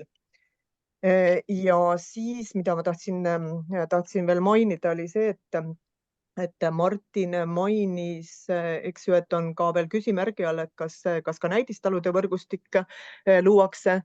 Et ma sain aru, et see oli üks küsimusi, mis ja tegelikult ju nii Metkil endal on Horisoni projekte, kus selliseid nagu justkui selliseid natukene sinnakanti või noh, näidistalude võrgustikke, kui me räägime mingitest kliimaprojektidest ja meil endal on praegu algamas üks, kus on 24 mahetalu kaasatakse nagu sellise, noh, mitte klassikaliselt näidistaludena, aga ütleme sinna kanti, kus erinevaid praktikaid hakkaks demonstreerima, et võib-olla siis selle näidistalude võrgustiku loomise juures, et kui see tuleb uuesti arutelu alla, et peaks vaatama siis, noh, võib-olla te kavatsetegi vaadata siis just nimelt neid juba toimivaid Horisoni projekte, et kas sealt saaks nagu sellist selget seost luua, kuna meil tekivad ju tõenäoliselt sellised ettevõtted, kus saaks neid erinevaid praktikaid näidata, et mitmed projektid just, mis puudutavad kliimat, mis oli üks olulisi eesmärke. Ja siis ma tahtsin veel kommenteerida ühte Martini viimast konsulente puudutavat seda võib-olla väljaütlemist, et ettevõtted peaksid ise looma sellise konsulendisüsteemi või üles ehitama, et tõesti paljudes riikides on tõesti see väga hästi toiminud selline süsteem, aga nii palju, kui mina aru saan, et on Eesti riik ise kogu aeg soovinud seda koordineerivat rolli, et noh, et andes selle koordineeriva rolli siis varasemal perioodil MES-ile ja nüüd Metkile, et noh, et kui Metkile on selline konsulendisüsteemi ülesehitamise roll või noh, ütleme arendamise roll antud, et siis on suhteliselt ju keeruline, et ettevõtjad hakkaksid kõrvale paralleelselt mingisugust teist süsteemi looma. Et see oli lihtsalt kommentaar. See, et ei ole seda toimima saadud selliselt nagu tootjad ootavad, selle kommentaariga ma olen nõus muidugi. Aitäh. Aitäh, Merit, et ma lugesin kokku 4 suuremat teemavaldkonda, et annan kohe varsti, Martin, sulle sõna ka, et esimene teema oli eluslaborite sõnakasutus, et me oleme siin seda sõna kasutades ka ise ära tajunud, et siin on 2 erinevat nagu võimalust sellele läheneda, kas võtta seda kui väga ühe teema põhist tegevusmudelit või siis mõtelda seda kui printsiipi ja selles dokumendis me oleme valdavalt mõtelnud seda kui printsiipi. Põllumajandusorganisatsioonide kaasamine on läbi selle 4 sektori arengukava kaasamõtlemise siiski juba olemas, aga ja loomulikult jätkuvalt kogu AKIS tähistab erinevate organisatsioonide kaasamist. Näidistalude võrgustikku nimetasid, tõepoolest see oli üks eluslaborite mõtlemisprintsiibi näidis ja meil on need erinevad projektid käimas ja konsulentide puhul Martin kindlasti ei mõtelnud puhtalt ainult selle peale, et nüüd ettevõtjad ehitavad paralleelse süsteemi siia juurde. Aga Martin. Võib-olla jah, alustades sellest, et kõik ettevõtted ikkagi tunneksid, et nad on osa sellest AKIS-e sihtgrupist või kliendigrupist, et seda, see tuleb läbi mõelda, et me ei kaasaks sinna eluslaboritesse ainult neid neid ettevõtteid, keda igale poole niikuinii kaasatakse. Ma arvan, et see on see riskikoht, et need huvid, mis eluslaboris on esindatud, need peavad olema võimalikult erinevad, et mitte klassikalises mõttes nagu Eesti suuri ja edukaid ettevõtteid kaasata sinna, vaid näiteks ka tõesti mahepõllumajandusettevõtted kindlasti peavad olema osa sellest süsteemist, aga ma arvan, et seda annab sellise protsessi kirjeldusega nagu paika panna, et see peaks siis tagama selle, et need erinevad huvid on esindatud ja ühtlasi muidugi aitabki see, kui Merit ja teised toovad seda riski nagu välja, et siis me saame seda teadvustada ja sellega arvestada. Jah, see erinevate Horisondi programmidega ja projektidega arvestamine on oluline, et sellega me nüüd alustame, et meil on ka teisi algatusi juba nagu välja tulnud, mis proovivad tõenäoliselt tulevikus samu struktuure neid eluslaboreid luua, et me peame selle kõik enam-vähem nagu mingisuguse tervikpildi sellest kokku saama, et tagada, et need eluslaborid, mida siin arengukava all mõeldakse, sobituvad sellesse pilti ja et seal ei teki mingisugust mõttetut dubleerimist. Ning jah, see konsulendisüsteem ja selle paralleelsus siis, et ma tõesti arvan, et kui meil on mingisugune koordineeriv asutus Medki näol, kes eelkõige seisab avalike huvide eest ja selle eest, et ütleme siis lihtsamalt keskkonnaalase nõu eest, see ei välista kuidagi, et seal kõrval ei võiks olla eraalgatuslik süsteem või mitte kõrval, vaid sellega koos siis eraalgatuslik süsteem, mis vaatab seda nagu konsulendisüsteemi rolli põllumajanduses laiemalt. Nii, aitäh, Martin. Nüüd annan kohe sõna Tõnisele ja pärast seda võtaks need chati 3 viimast suuremat teemat ette. Tõnis. Ja tahaks korra võib-olla natukene nagu puudutada seda, et kuhu siis see arengukava täna nagu, mis eesmärkidega annab, et siin alguses läks ka üks väike kerge nagu diskussioon lahti, et kes või mis sellest juhindama peaks. Ja ka minu esialgne üks küsimus oli nagu sellele natuke suunatud, et ma saan aru, et täna nagu selle arengukava mõte on kuidagi laiemalt käsitledes seda põllumajanduse teadmuse ja innovatsioonisüsteemi ja see ei ole ainult nii-öelda Medki tegevuste kuidagi nagu mõtestamiseks, ta peaks laiemalt kuidagi meie seda innovatsioonisüsteemi erinevaid osapooli puudutama hakkama. Ja kui mina nagu mõtlen, mis selle teadmiste ja innovatsioonisüsteemi keskse komponendid on, et siis ma kahtlemata ütleks ikkagi, et teadmiste loome ja selle kommertsialiseerimine on see, mida me enamalt nagu ootame. Ja täna on selles samas konkreetses arengukavas ka siuksed teemad pigem niimoodi käeviipega kõrvale visatud ja nendele on viidatud kui väliskeskkonnal üldse. Ja kui ma vaatasin üle, et millistest teistest tüvitekstidest siis juhindutud on, siis praegusel hetkel on sinna sisse toodud just põllumajanduskalanduse arengukava ja ka muud roheleppe tekstid. Samas pole absoluutselt kuidagi nagu eraldi välja toodud, et milline see sidusus võiks olla tegelikult ka TAIEga, Eesti teadusarenduse ja innovatsiooni ja ettevõtluse arengukavaga, mis tegelikult ju meile ka põhieesmärgid ning suured tegevused, mida me Eesti riigi teadmiste ja innovatsioonisüsteemis nagu ootame, tahame näha, eks. Et kas te nagu seda poolt ka nagu tahaksite kuidagi veits avada, et mul nagu täna tundub, et siin selle sama konkreetse arengukava puhul on tegemist siukse pigem keskkonna eesmärkidele suunatud siukse tegevuste või mingite mõtestustega, aga see, mis puudutab näiteks teadmiste loomet ja innovatsiooni, et see on kuidagi kõrvale jäänud. Aitäh, Tõnis, selle küsimuse eest, et TAIE on meil kogu aeg pildis ja järjest rohkem ja kohe annan Martinile selle kohta sõna ka, aga et põhiline mõte on olnud, et AKIS algab A-tähest ja igale poole, kuigi tahaks kogu maailma parandada, igale poole alati ei jõua. Aga Martin.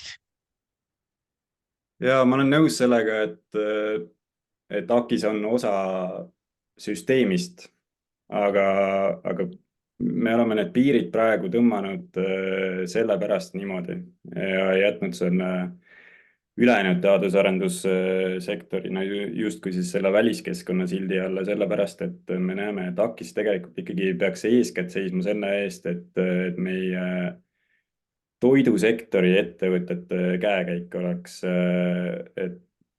hea ja et nende huvid oleksid kaitstud eeskätt. Ehk minu meelest näide võiks olla see, et see arengukava jätab endast väljapoole selle, mis puudutab näiteks mingisuguse farmihaldustarkvara arendamist startupis ja võtab enda teemaks selle, et kuidas seda tarkvara siis farmis päriselt kasutama peaks selleks, et näiteks piimatootmise lisandväärtust kasvatada.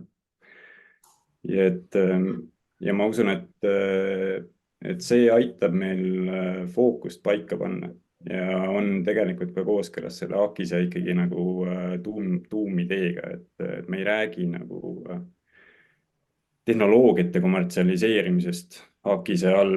Selle jaoks ei ole AKIS kui termin kasutusele võetud, et selle jaoks on teised terminid. Ma võib-olla natukene nagu tahaks selles mõttes ma isegi öelda, kas oponeerida, aga võib-olla nagu laiendada seda mõtet, et see, mida Eestis ka TAIE teeb, eks on ju üldse laiemalt, kui me räägime, et kust meie teadmised tulevad ja milliseid teadmisi me suudame kommertsialiseerida ja rakendada nii, et meie see lisandväärtus kasvab, eks on ju. Et mis on meie põhilised riiklikud struktuurid selle jaoks ja kus on meil vaja minevad mingisugused ressursid olemas ja kus on lüngad. Ja see minu hinnangul see A-täht seal ees just annabki meile selle vabaduse ja võimaluse ka kirjeldada lahti, millised on need lüngad või puudujäägid või ka võimalused just põllumajanduse toidutootmise sektoris selle sama teadmiste loome innovatsioonisüsteemi kontekstis. Ehk siis kas meil on meile vaja minevad valdkonnad kaetud, on nad ülikoolides, rakendusuuringute asutustes, kas meil on seda teadmiste pagasit, kas me seda tehnoloogiat või teadmisi üldse loome, kas me neid ka patenteerime, eks on ju, kas meil on ettevõtted, kes oleksid võimelised neid kasutusele võtma, kas need ettevõtted eksisteerivad, kes on võimelised maha müüma ja siis seda sama, võib-olla seda, mida sina nii väga fänn, aga seda lisandväärtust looma, eks on ju. Aga laiemast laastus täna meil ju seesama innovatsioonisüsteemi komponent ikkagi ju kuidagi on kirjeldamata jäänud. Et kas meil need ettevõtted eksisteerivad, millised võimekused neil puudu on selle jaoks, kas meil on siin koolitusprogrammid, muud küsimused, kas need tootearenduseks nagu võimalusi on, eks on ju, või tahtmist või ambitsiooni. Et kui ma vaatan ka seda peatüki juppi, mis räägib tootearendusest, on ju, siis seal on lihtsalt öeldud, et umbes, et AKIS nagu eesmärk on ettevõtteid tehnoloogia rakendamisel nõustada. Aga kus me räägime ettevõtetest, kes uut tehnoloogiat meie valdkonnas näiteks ise loovad ja selle abil ka rohkem raha teenivad ja selle abil konkurentsieelise saavutavad. Et need samu töövõtteid me ei peaks mitte ainult, meie ambitsiooni peaks olema nii, et me käime kuskil Eestist väljas, vaatame, mida keegi on teinud ja kopeerime seda, vaid meil võiks olla ka ambitsioon mingeid asju ka ise välja mõelda ja siis selle abil olla paremad, kui meie naabrid on. Et minu jaoks nagu see maailma valdkond on täna nagu siin arengukavas katmata, kuidas me oleksime rohkem või paremad kui teised ja teeksime asju, mida ei ole veel tehtud. Et kui ma võtan... Ja Aret tahab seda kommenteerida. Aret, jah. Jah, ma tahtsin toetada Tõnise mõtteavaldus, et tegelikult selle uue teadmise loomine on hästi kriitiline kogu selle meie selle toidusektori konkurentsivõime osas. Et kui me lihtsalt räägime sellest teaduse kommertsialiseerimisest, mis praegu siiamaani ja teiste programmide raames kuskilt väljapool AKIS nagu loodud on, eks ole, et siis on see asi nagu väga juhuslik, et praegused erinevad uuringud, eks ole, põllumajanduse valdkonnas on siis sellised, mis mõne üksiku ettevõtte initsiatiivil on rakendatud ja tehtud. Et ma arvan tõesti, et nagu Tõnis ütles, et siin peaks olema meil ka kaardistus all, eks ole, et milline teadmine meil on millist teadmist meil on vaja, kas see teadmine on kaetud ühes või teises teadusasutuses ja kuidas me selle siis saaksime nii-öelda siis sektorini viia, et see on hästi oluline komponent selles juures. Selles mõttes ma arvan, et see TAIE mainimine antud kontekstis on ka nagu oluline ja arvestamine, mis tehakse nii-öelda teiste ministeeriumide meetmete ja asjadega ära ja kus meil on selgelt puudujäägid. Sest oleme ausad, et rakendusuuringud üha vähem tellitakse, me oleme küll siin planeerinud ja välja pakkunud erinevaid teemasid ka ministeeriumidele, aga fakt on see, et teadmussiirdeks on olnud viimasel ajal isegi rohkem vahendeid kui uue teadmise loomiseks ja see hakkab tegelikult häirima, sest et see, kui teadmine vananeb, eks ole, et siis ei ole ka midagi nii-öelda ettevõtjatele viia, mis tõstaks nende konkurentsivõimet, kaasa arvatud siis toidusektoris. Et ma üritaks seda aruteluplokki siin praegu kokku võtta selle mõttega, et me saame üle vaadata, mis on siis teaduspoole koostöövõimaluste tegevused ja seda sellesse arengukava tekstis integreerida, mõeldes AKIS-e kui suure süsteemi peale. Küll aga tahaks jõuda selle mõtte juurde tagasi, et mis on need sellele ülesandele, AKIS-e ülesandele antud teenuste siis plokid ja need on eelkõige teadmussiire, nõuandeteenus ja innovatsiooniteenus ning innovatsiooniteenuse juures selline kontaktide vahendamine ja kohtumiste ürituste võimaldamine, et selle strateegia või tekstis me seetõttu ka teadmusloomele ilmselgelt väga suurt tähelepanu pööranud ei ole. Aga Anna, ma tahaks korra nagu lihtsalt su viimasest lausejupist kinni haarata. Meie täna ei ole mitte kuidagi piiranud, et METKis ja ATKIS selles arenduskeskuses või kuidas see iganes see nimetus nagu on sellele, et innovatsiooniteenus peaks piirduma ainult kontaktivahendusega ja mitte millegi muuga.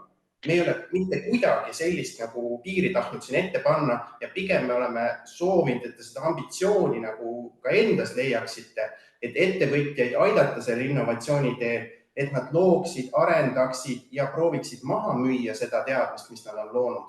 Et neid teenuseid, neid mõtteid, kuidas ettevõtjatega koostöös sinna nagu minna ja üles leida see kahjuks küll üsna väike hulk Eestis ettevõtteid, kes on võimelised ka ise midagi looma, eks on.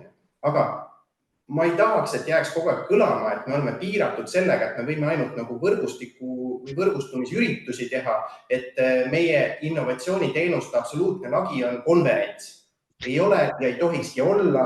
Me peaksime mõtlema kindlasti rohkem tootearenduse poole peale ja see, mida METK ja AKIS keskus saaksin nagu kaasa aidata ja luua, et siin ikkagi taevas võiks piir olla. Ja. Tõnis, üldse vaidlesin ka sinule vastu. Ma kirjeldasin, et oleme jäänudki kinni teise koha peale, et seda laiendamist võime siia kaasa täiesti mõtelda ja kui teie kui AKIS osapoolte selline tugev vajadus on see olemas, siis ma ei näe siin ka üldse mitte takistustega vastuolu, miks me sinnapoole edasi mõtelda ei võiks. Martin, sa muigad selle peale? Ei, ma arvan, et lihtsalt küsimus on pika plaani nagu prioriteetides, et mida me saame siiski mitte nagu taevasele piir, vaid meil on ikkagi piiratud vahendid, millega me saame nagu midagi ette võtta, ja selle jaoks me seda pikka plaani teemegi, et arvestades neid piiratud vahendeid, mis meil on, et mida me siis nagu päriselt peame prioritiseerima selleks, et midagi korda saata. Et selline ja kusjuures selle arengukavas see peatükk, mis puudutab innovatsiooni importi ja innovatsiooni eksporti kindlasti puudutab ka seda, et mis meil on olemas ja mida meil on vaja juurde, et me jõuame selleni, aga meil ei ole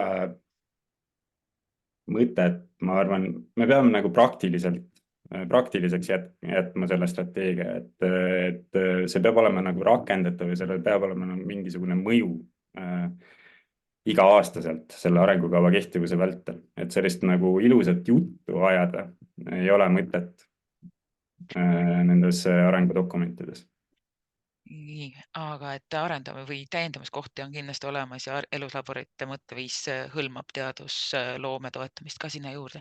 Tulen nüüd teie chati juurde 2 väga konkreetset küsimust ja kolmandaks ma kutsun Triin Kõrgma sind üles sõna võtma. Esimene küsimus oli seoses seotus PRIA-ga, et kuidas me PRIA-ga seotume ja PRIA on nii MEDCI kui siis AKIS kava puhul kindlasti väga üks suur ja tugev partner, kellega arvestada ja keda ära kasutada. Martin, anna märku, kui sa tahad täiendada seda vastust. Teine kommentaar oli, kas konkreetse arengukava raames on ettevõtja AKIS osaleja või mitte, et absoluutselt ettevõtja on AKIS osaleja, et AKIS hõlmab väga erinevaid siin mõtlemisi, et ei ole ettevõtja ainult sihtgrupp, vaid on reaalselt osaleja kui teadmiste pakkuja ka. Martin, kas sa tahad neid kahte täiendada? Ei. Hetkel ei. Ja Triin, kutsun tõesti sind ütlema, et sinu kommentaar siin tekstis sees oli, et keskkonnamõjust sõltuv AKIS on väga keskendunud algtootmisele, mis on küll ülioluline, aga peatükk võiks kätkeda ka töötlemise tööstuse protsesse ja konkurentsieelis. Palun, Triin. Just, et tegelikult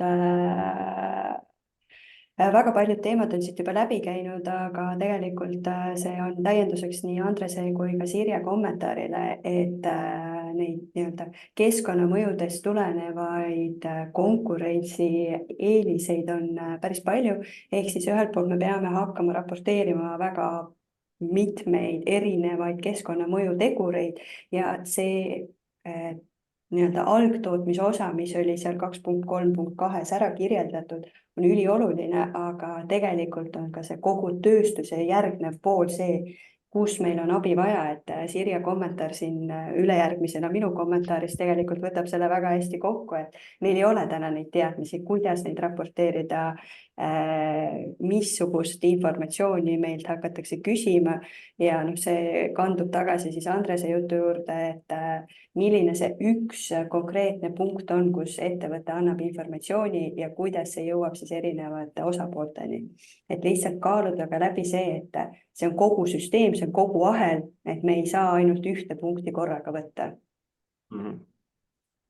Kas sulle tundub, et see sobiks sinna digiandmemajanduse küsimuse alla rohkem, kui me räägime niikuinii väärtusahela sisesest andmevahetusest? Ma arvan, et vahet pole, kas see on nagu digiandmeahelas, keskkonnamõjus või siis ka tööstuses, et see peab olema või kätkema kõiki tööstusahela osasid. Et see digiahel on täpselt samamoodi, et see ju algab nii-öelda farmist, jõuab tööstusesse, jõuab jaekaubandusse, et samamoodi on see keskkonnamõju ahel tegelikult koosneb erinevatest etappidest. Jah, täiendame sellega. Aitäh. Super. Kas meil on, Sirje, soovid sa üle nimetada seda, mis sa rääkisid või on see juba siin kirja saanud?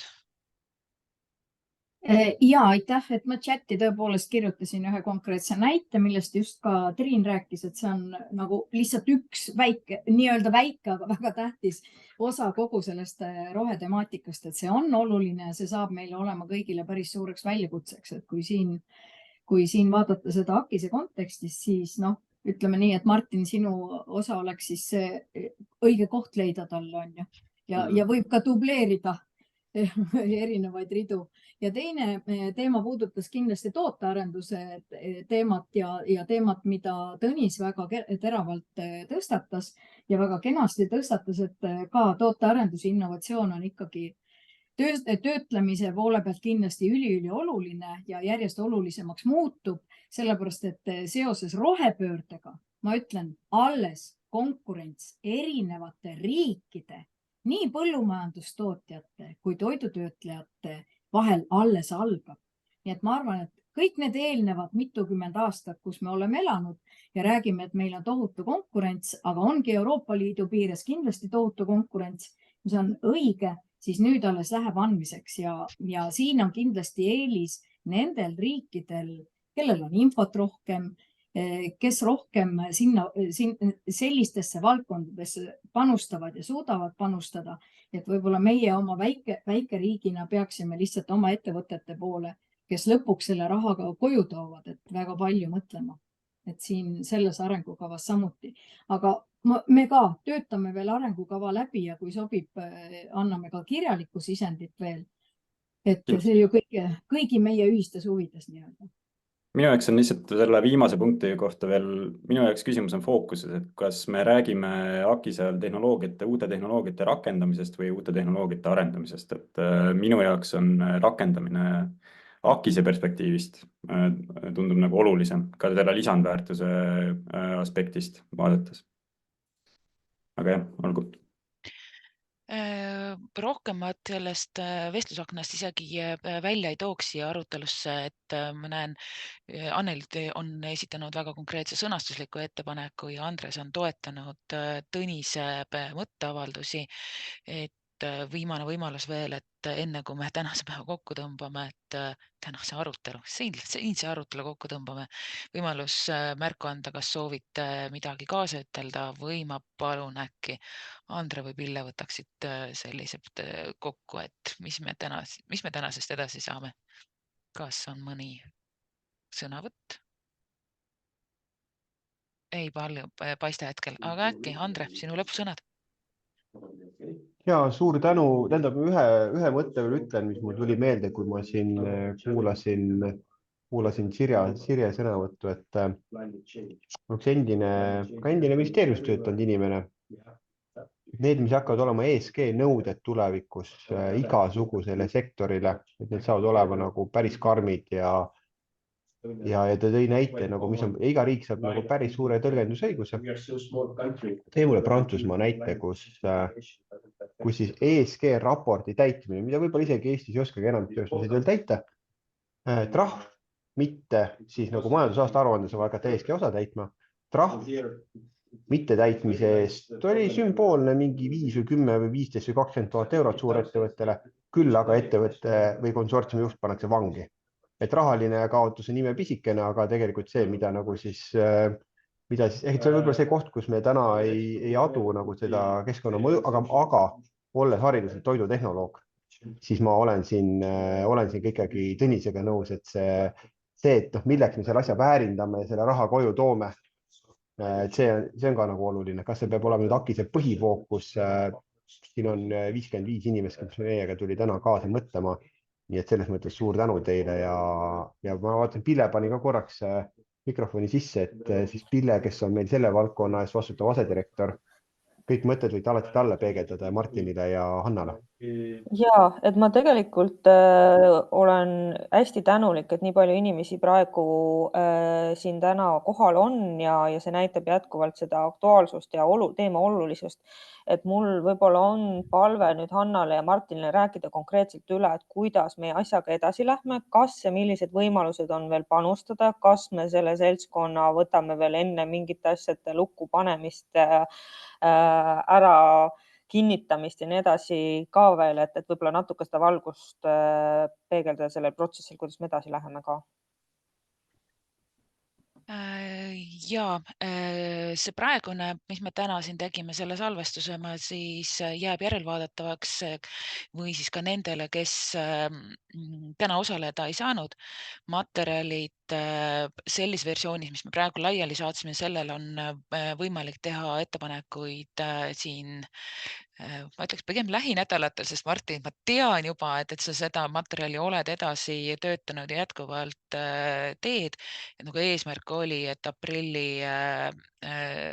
alguseks võiks saada siis järgmine nagu tervikversioon valmis.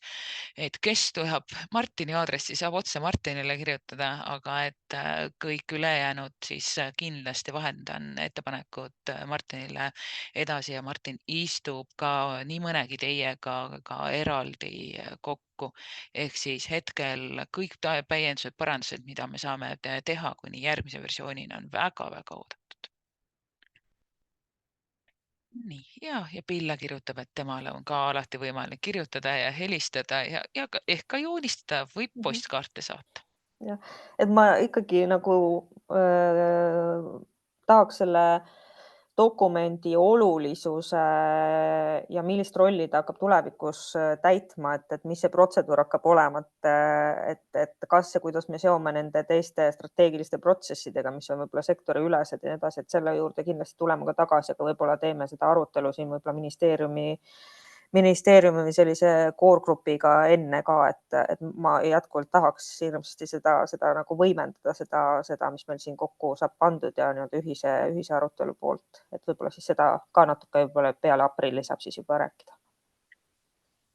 Suurepärane ja ma näen, kuidas Haret järjest kaasa noogutab, et temale see lahendus meeldib. Nii, aga hetkel ma küll ütleks, et suur tänu kõigile, kes te kaasa arvasite, kirjutame, joonistame ja lehvitame. Või Martin? Ei ole vist praegu midagi täiendada, jah. Et ma arvan, et samas ringis, sellise laiema ringi koosoleku äkki teeme siis jah, aprilli esimeses pooles on. Hea meelega. Aga aitäh teile. Aitäh teile kõigile. Aitäh.